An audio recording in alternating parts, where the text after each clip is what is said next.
a low inventory market, that is to say, less inventory of homes available than what will meet the buyer demand. Does the timing of the year really matter on when you put your home on the market? Let's explore that because in years past, when low inventory hasn't really been an issue or isn't an issue, there's been sufficient inventory for buyer demand. Time of year could play a practical aspect of when you would put your home on the market. But when you have a low inventory market, let's take a look and see why that factor of time of year may not be as critical.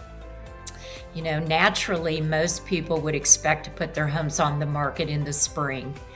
Of course, that's how it's historically been. You put your home on the market, your trees look nice, your yard looks nice, your flowers look nice. You can open up windows, doors, buyers can walk around and tour the outside of your property without having to be inhibited by snow or ice.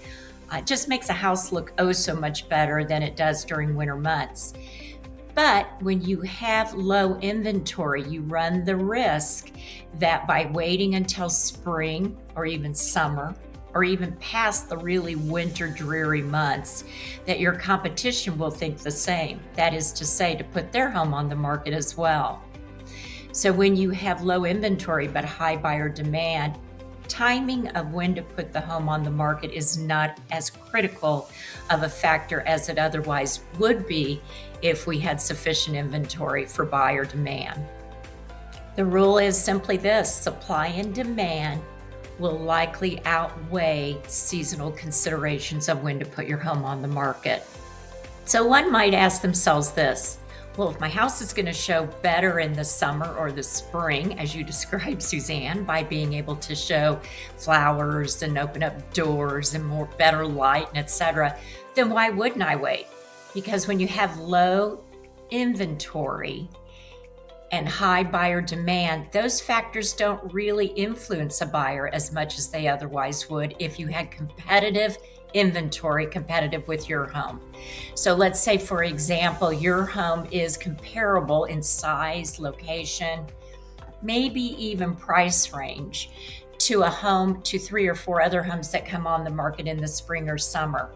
Certainly the buyer's going to probably tour all available inventory at that time and determine which of those available homes most likely is the one they're going to make an offer on. But when you have low inventory, that is to say less competition as to your home, you're going to have buyers coming through your property with higher demand for your property than to worry about looking at a whole bunch of other homes that simply aren't available. So again, rule of thumb, seasons don't really determine when you should put your home on the market in a low inventory market. If you have any questions or comments, I'd love to hear from you. Or if you'd like just some personal advice, feel free to reach out to me also. And we'll just continue to explore when's the best time to put your home on the market.